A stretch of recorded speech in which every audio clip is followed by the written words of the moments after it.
நம்ம வாழ்க்கையில் சில நேரங்களில் எல்லாமே கரெக்டாக போகிற மாதிரி இருக்கும். காலையில் ஜெபம், பைபிள் ரீடிங், வேலை எல்லாம் ஒழுங்காக ஒரு கட்டுப்பாடோட போயிட்டு இருக்கிறது போல இருக்கும். ஆனால் நீங்கள் எப்போவாது இப்படி ஃபீல் பண்ணியிருக்கீங்களா?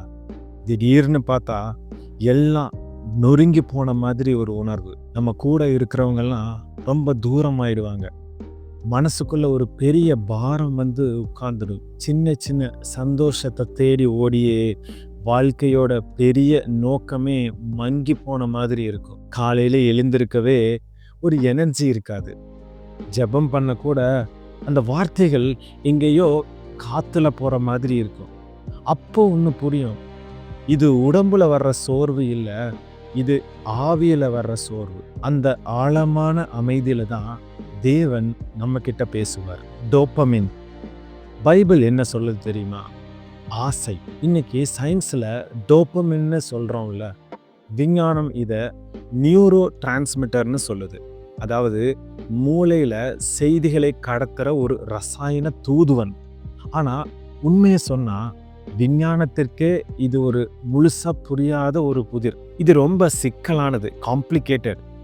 இது வெறும் சந்தோஷத்தை கொடுக்கிற கெமிக்கல் மட்டும் இல்லை, இது நம்மளை ஒரு விஷயத்தை செய்ய தூண்டுற ஒரு உந்து சக்தி, மோட்டிவேஷன் மாலிக்யூல். ஆனால் வேதம் இந்த உந்து சக்தியை தெளிவாக சொல்லுது. அது வேற ஒன்றுமே இல்லை, தேவன் நமக்குள்ள வச்ச ஆசை. சங்கீதம் 37 சொல்லுது, அவர் உன் இருதயத்தின் விருப்பங்களை உனக்கு தருவார். அந்த ஆசை எதுக்கு? ஒரு வண்டிக்கு பெட்ரோல் மாதிரி நம்மளை உழைக்க வைக்க, சாதிக்க வைக்க, முன்னேற வைக்க தேவன் கொடுத்த ஒரு கிஃப்ட். ஆனால் பாவம் உள்ள வந்ததும் ஒரு பெரிய ட்விஸ்ட் நடந்துச்சு. இந்த ஆசை அதோட டைரக்ஷனை மாற்றிக்கிச்சு. படைச்சவரை தேடுறத விட்டுட்டு படைக்கப்பட்ட பொருள்களில் சந்தோஷத்தை தேட ஆரம்பிச்சுது. இப்போ யோசிச்சு பாருங்க, ஒரு ரீல்ஸ், ஒரு லைக், ஒரு ஷாப்பிங், ஒரு நல்ல சாப்பாடு, 4 பேர் நம்மளை பாராட்டணுங்கிற அங்கீகாரம், இது எல்லாத்துலேயும் நாம் எதை தேடுறோம்? ஒரு தற்காலிக திருப்தி. உண்மையில் நம்ம ஆராதனையை தப்பான இடத்துல வைக்கிறோம். இதுதான் நவீன காலத்தோட விக்கிரக ஆராதனை. இது டோபமின் கிரஷ் இல்லை, ஆவிக்குரிய வறட்சி. உங்களுக்கே இது தெரியும். ஒரு சின்ன நோட்டிஃபிகேஷன், ஒரு வீடியோ, ஒரு பாராட்டு, ஒரு 2 நிமிஷ சந்தோஷம், அதுக்கப்புறம் ஒன்றுமே இல்லாத மாதிரி ஒரு ஃபீலிங், ஒரு வெறுமை. ஜெபம் பண்ணால் ரொம்ப போர் அடிக்கும். வேதத்தை வாசித்தா அது நம்மக்கிட்ட பேசுகிற மாதிரியே இருக்காது. உலகம் இதுக்கு டோபமின் கிராஷ்ன்னு ஒரு பேர் வைக்குது. இந்த கெமிக்கலை மட்டும் சரி பண்ணிடலாம்னு விஞ்ஞானம் முயற்சி பண்ணுது. ஆனால் அதால் முடியல. ஏன்னா அது ரொம்ப ரொம்ப சிக்கலானது. ஆனால் வேதம் அதோட மூல காரணத்தை, அதோட ஆணி வேரை பற்றி சொல்லுது. இது ஆவிக்குரிய பசியோட அறிகுறி. அந்த வெறுமையில தான் உள்ள இருக்கிற ஆத்துமா கதறுது. என் ஆத்துமாவே நீ ஏன் கலங்குகிறாய்? தெளிவா புரிஞ்சுக்கோங்க, இது வெறும் கெமிக்கல் பிரச்சனை இல்லை, அந்த கெமிக்கலுக்கும் மேலான ஒரு ஆத்மாவின் பிரச்சனை. இது தேவ சமூகத்தை விட்டு தூரம் போன ஆத்மாவோட வழி. உலகம் இதுக்கு டோபமின் டீடாக்ஸ்னு ஒரு ஃபேன்சி பேரை வைக்குது. ஆனா இயேசு சொன்ன முதல் வார்த்தை என்ன தெரியுமா? மனம் திரும்புங்கள். அதாவது உங்க சிந்தையோட டைரக்ஷனை மாத்துங்க. சரி, அது எப்படி பண்றது? முதல் படி, விக்கிரகங்களை உடைக்கணும். நம்ம நேரத்தையும் கவனத்தையும் திருடுற முதல் விஷயம் இந்த ஸ்க்ரீன் தான். முதல்ல அந்த ஃபோனை கொஞ்சம் தள்ளி வைப்போம். அதுக்காக எங்கள் சேனலை பார்க்குறது விட்டுறாதீங்க. இது வரைக்கும் சப்ஸ்கிரைப் பண்ணலைன்னா மறக்காமல் சப்ஸ்கிரைப் பண்ணிக்கோங்க. நோட்டிஃபிகேஷனை ஆஃப் பண்ணணும். தேவனுக்கு கொடுக்க வேண்டிய நேரத்தை நாம் ஒரு டிவைஸுக்கு கொடுக்கக்கூடாது. 2வது, ஆவியில் பயிற்சி செய்யணும்.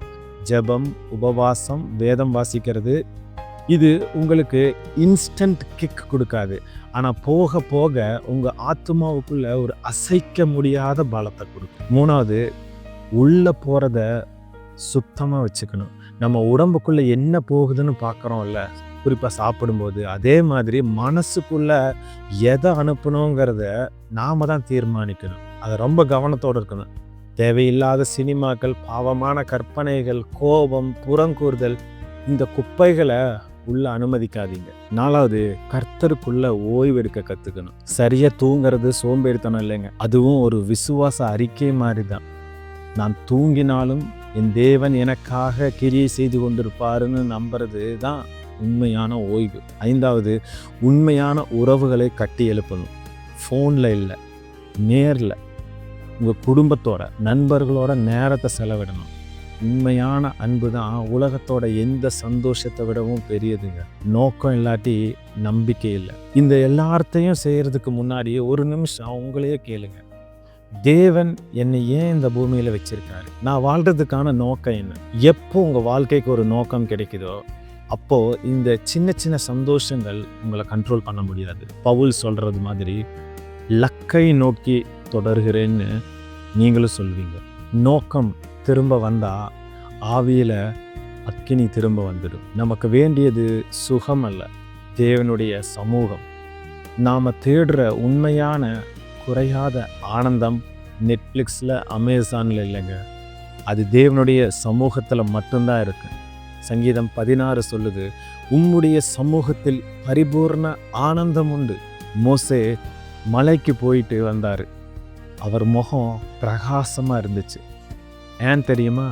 அது ஏதோ அவர் கையில் வச்சிருந்த ஸ்க்ரீன் லைட் இல்லைங்க, அது தேவ சமூகத்தோட பிரகாசம். அன்புக்குரியவர்களே, நீங்கள் தேடுற அந்த நிலையான மகிழ்ச்சி வெளியில் எங்கேயும் இல்லைங்க.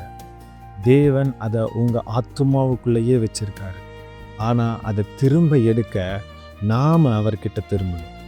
சங்கீதம் 37:4 சொல்கிறது போல, கர்த்தரிடத்தில் மனமகிழ்ச்சியாயிரு, அவர் உன் இருதயத்தின் வேண்டுதல்களை உனக்கு அருள் செய்வார். கிறிஸ்து தான் நம்ம உண்மையான ரீசெட் பட்டன். அவர் நமக்கு ஒரு புதிய இருதயத்தை, புதிய நோக்கத்தை, ஒரு புதிய சந்தோஷத்தை தர்றாரு.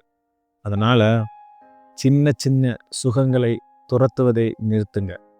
மகத்துவமான தேவனோடு நடக்க தொடங்குங்க. Stop chasing the high, start walking with the most high.